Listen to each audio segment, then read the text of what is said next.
प्यारे बच्चों, आज की गणित क्लास में आप सभी का हार्दिक अभिनंदन है। आज मैं आप लोगों को बहुपद के शून्यक के बारे में पढ़ाऊंगा। बहुपद में मैं द्विघाती बहुपद का शून्यक किस प्रकार निकालते हैं उसको मैं बताऊंगा आज। चलिए एक एग्जांपल लेते हैं, जैसे x square minus 3x minus 4 है। इस बहुपद का हमको शून्यक निकालना है, इसको fx मान लेते हैं। चलिए अब यहाँ पे x का वैल्यू हम एक पुट करके देखते हैं। यहाँ पे x इक्वल टू 1 रखने पर इसमें क्या आता है। चलिए x की जगह 1 रखो, 1 स्क्वायर हो जाएगा माइनस 3 इंटू 1 माइनस 4, 1 की स्क्वायर 1 माइनस 3 कम 3 minus 4, 1 minus 7 equal to 6 minus 6 आ रहा है। इस बहुपद का जो वैल्यू है, जो मान है, वो माइनस 6 आ रहा है। आगे x इक्वल टू माइनस 1 करके देखते हैं कितना आता है। fx का value fx equal to x की जगह यहाँ पे माइनस 1 रखिए, minus 1 square minus 3 into minus 1 minus 4, minus 1 की स्क्वायर 1 होगा। किसी भी ऋणात्मक संख्या का जब हम वर्ग निकालते हैं धनात्मक आता है। माइनस माइनस माइनस प्लस, चिन्हों को पहले गुना कर दीजिए, 3 एकम 3 ऋण 4 हो जाएगा। ये 1 और 3 4 माइनस 4 इक्वल टू 0। यहाँ पे fx का जो वैल्यू है यहाँ पे 0 आ रहा है। चलिए और देखते हैं, यहाँ पे x इक्वल टू 4 रख के देखते हैं क्या आता है।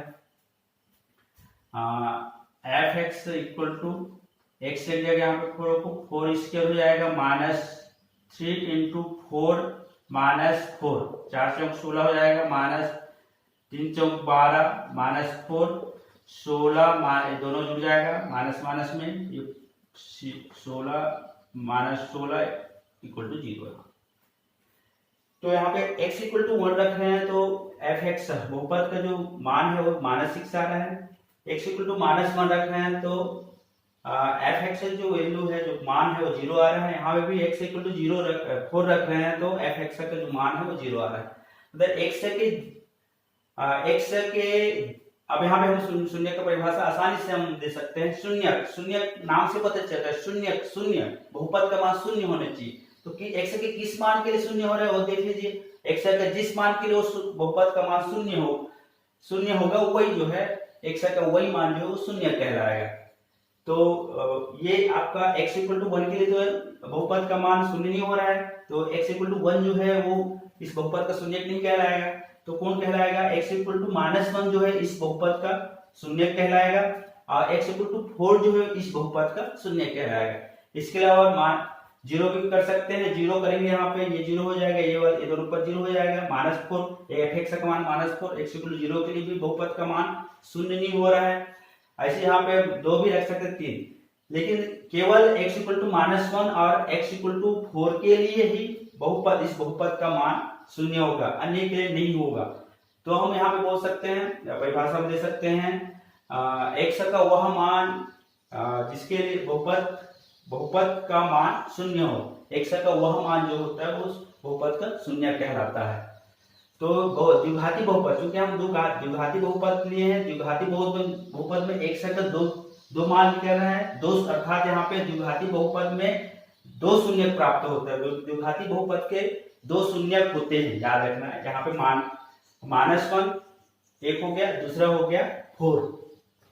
चलिए इसको हम गुणनखंड, इससे पहले हम मध्य पद को तोड़कर किस प्रकार हम x का वैल्यू हम निकालते, इसका शून्यक निकालते हैं। पहले इस बहुपद का हमको गुणनखंड निकाल लेते हैं। अब गुणनखंड करने के बाद हमको यदि बहुपद का शून्यक यदि हमको निकालना है तो उसका गुणनखंड निकालने के बाद उसके मान को 0 की इक्वल करते हैं।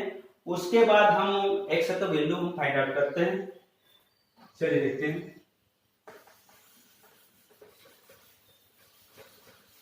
इसमें हमको पता चल गया यहाँ पे इस बहुपद का शून्यक ऋण 1 और 4 होगा। तो कैसे निकालेंगे, शून्यक कैसे निकालते हैं देख लीजिए। पहले सबसे पहले तो बहुपद का गुणनखंड पहले निकाल लेते हैं, फिर उस गुणनखंड को हम 0 की इक्वल करेंगे, फिर उसमें से आपको x का हम जो है x का मान निकालेंगे।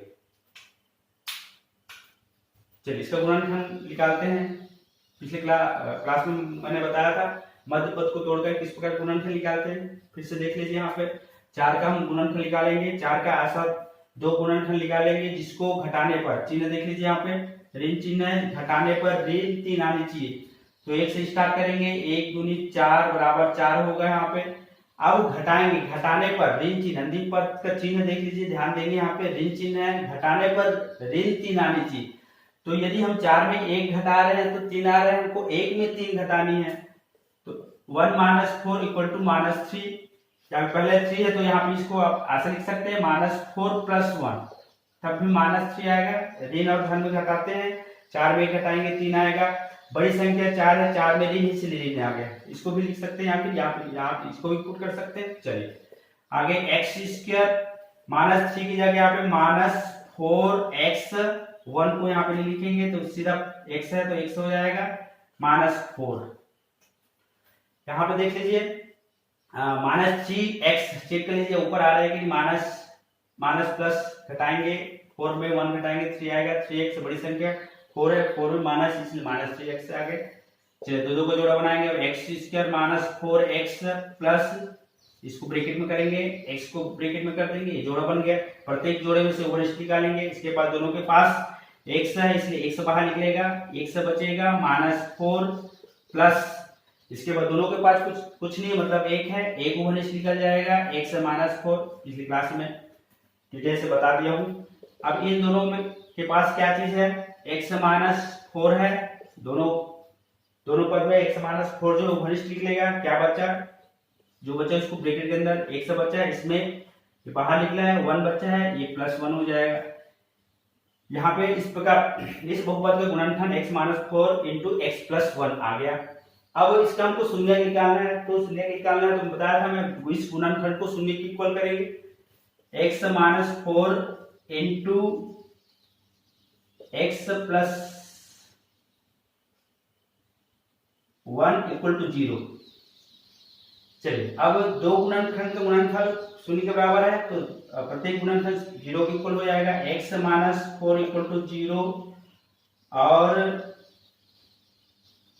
x + 1 = 0। यहाँ पे आप x का वैल्यू यहाँ पे निकाल सकते हो, 4 को पक्षांतर करेंगे x = 4 हो जाएगा और यहाँ पे x का वैल्यू हम निकालेंगे x = -1 हो जाएगा।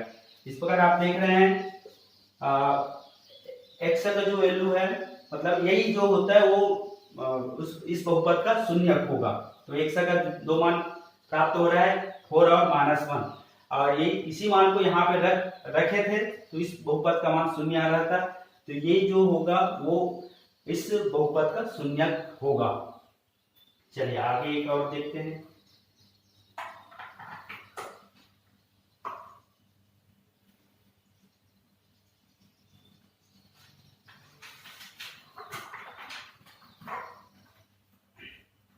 आगे मैं आपको बताऊंगा कि बहुपदों के शून्यकों का योगफल किस प्रकार हम करते हैं उसको मैं बता रहा हूं अभी। चलिए देखते हैं। यहाँ पे अभी तक हमने जितने भी बहुपद देखे हैं इस फॉर्म में सभी बहुपद रहते हैं x का वर्ग प्लस bx प्लस c। इस फॉर्म में जितने भी बहुपद है वो सभी इस फॉर्म में रहेंगे। जैसे यहाँ पे देख लीजिए a इस फॉर्म में है, a की जगह यहाँ पे 1 है, a की जगह 1 है और b की जगह यहाँ पे कंपेयर करो, यहाँ पे तुलना करें, यहाँ पे b की जगह यहाँ पे -3 है, b की जगह -3 है और c की जगह यहाँ पे -4 है।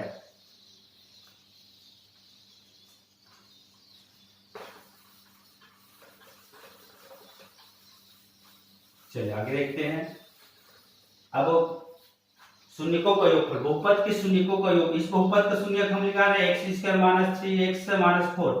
इस बहुपद का हमको शून्यक निकालना है तो शून्यक का अर्थ क्या हुआ, शून्यकों का योगफल मतलब जो शून्यक हमको प्राप्त हो रहा है अर्थात x का जो वैल्यू प्राप्त हो रहा है उसको जोड़ने पर हम क्या प्राप्त होगा।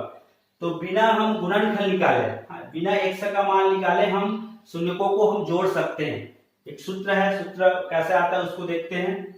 इसी प्रकार हम दोनों शून्यकों का जब गुणा करते हैं तो गुणनफल क्या प्राप्त होता है हम इस सूत्र की सहायता से हम आसानी से बिना गुणनफल निकाले हम इस सूत्र की सहायता से शून्यकों का योगफल और शून्यकों का गुणनफल आसानी से निकाल सकते हैं।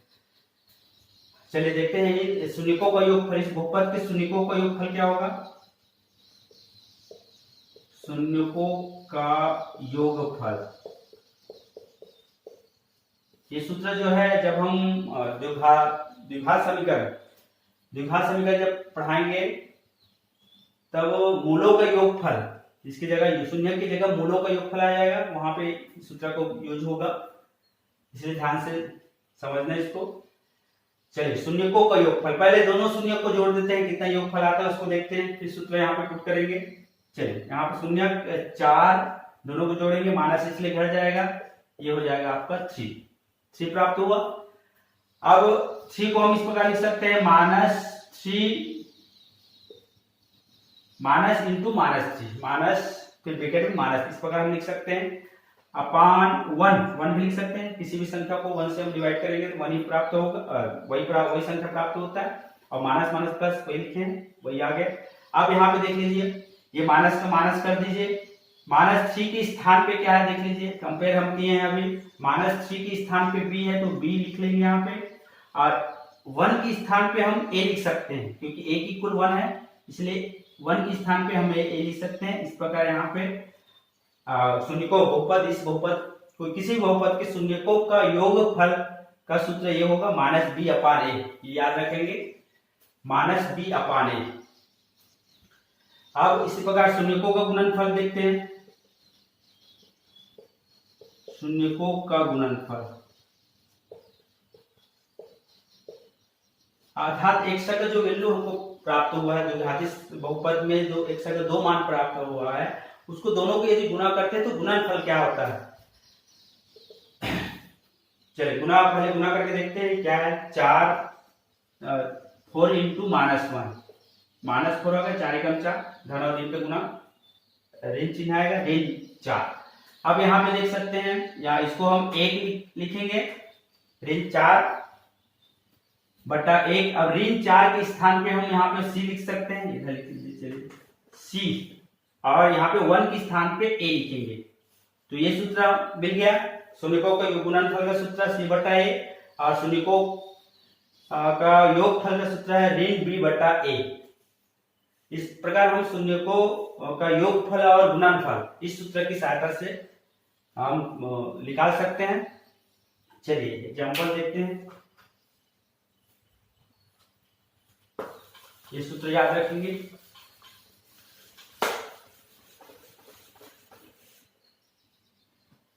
दो x² -7x -9 के शून्यकों का योगफल व गुणनफल ज्ञात कीजिए। ये प्रश्न है, गुणनफल ज्ञात कीजिए।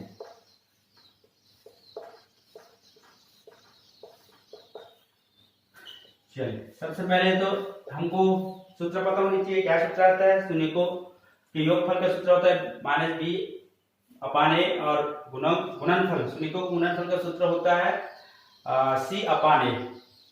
तो a b c का मान हमको फाइंड आउट करना है, निकालना है, तो हम तुलना करेंगे, जितने भी बहुपद उसका क्या फॉर्म होता है, ax² plus bx plus c, ये होता है से तुलना कर लेते हैं इसका। चलिए a की जगह यहाँ पे 2 है तो a की इक्वल 2 हो जाएगा, और b के स्थान पे देखो चिन्ह याद रखेंगे, यहाँ पे b के स्थान पे यहाँ पे धन है, यहाँ पे ऋण है, तो b के स्थान पे -7 है तो b इक्वल टू -7 हो जाएगा। और c के स्थान पे चिन्ह याद रखेंगे, c के स्थान पे -9 है, याद रखेंगे, यहाँ पे कंपेयर करेंगे इससे ax² plus bx plus c से कंपेयर करेंगे। अब शून्यकों का, इस बहुपद के शून्यकों का योगफल क्या होगा, शून्यकों का योगफल। चलिए सूत्र यहाँ पे लिखते हैं, -b/a हो जाएगा। ये माइनस का माइनस पहले लिखेंगे, इस सूत्र का जो ऋण चिन्ह है उसको पहले लिखेंगे। उसके बाद बी का वैल्यू क्या है यहाँ पे रखेंगे। बी का क्या मान है देख लीजिए, बी का मान है -7, माइनस यहाँ ब्रैकेट में -7 कर देंगे। अपन ए का मान यहाँ पे 2 है, 2 हो जाएगा। अब यहाँ पे ब्रैकेट में इसलिए गुना का चिन्ह है, माइनस माइनस गुना जो होता है प्लस होता है, यहाँ पे 7 हो जाएगा और ये 2 का 2, तो शून्यकों का योगफल आया 7/2। अब शून्यकों का गुणनफल कैसे निकालते हैं? शून्यकों का गुणनफल ये सूत्र होता है C/A। सी का वैल्यू कितना होगा? सी का वैल्यू -9 है, -9 हो जाएगा अपान ए का वैल्यू 2 है, 2 हो जाएगा। इस प्रकार हम शून्यकों का योगफल सूत्र की सहायता से हम निकाल सकते हैं आसानी से। इस बहुपद के शून्य का योगफल 7/2 होगा और शून्यकों का गुणनफल इसका होगा -9/2। इस प्रकार बहुपद के शून्यक मान हम निकालते हैं। आज के वीडियो में बस इतना ही। यदि किसी भी सवालों में यदि कुछ प्रॉब्लम है आप कमेंट बॉक्स में लिखकर मेरे को आप सेंड कर सकते हैं। मैं आपकी जो भी प्रॉब्लम है उसको सॉल्व करने का प्रयास करूंगा। आप सभी का बहुत बहुत धन्यवाद।